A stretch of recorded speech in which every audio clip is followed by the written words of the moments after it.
নমস্কার, রম্য গল্পমালায় সকল শ্রোতা বন্ধুদের জানাই স্বাগত।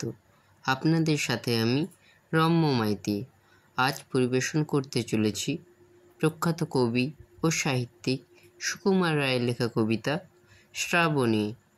কবিতা পাঠে আমি রম্য মাইতি। আজকের কবিতা শ্রাবণী। জল ঝরে সারাদিন সারা রাত, অফুরান নাম তাই বাদলের ধারাপাত। আকাশের মুখ ঢাকা ধোঁয়া মাখা চারিধার, পৃথিবীর ছাদ পিটে ঝমাঝম বারিধার। স্নান করে গাছপালা প্রাণ খোলা বরসায়, নদী নালা ঘোলা জল ভরে ওঠে ভরসায়।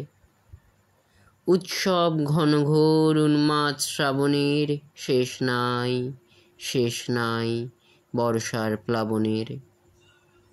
জলে জলে জলময় দশমিক টলমল, অবিরাম একই গান ঢালো জল।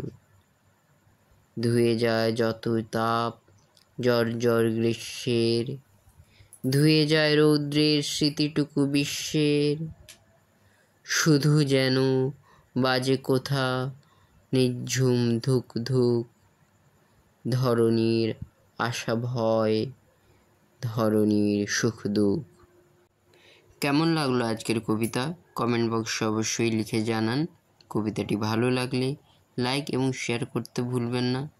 পরবর্তীকালে নিত্য নতুন নানা ধরনের গল্প ও কবিতা শুনতে এখনই আমার চ্যানেলটি সাবস্ক্রাইব করে আমার পাশে থাকুন।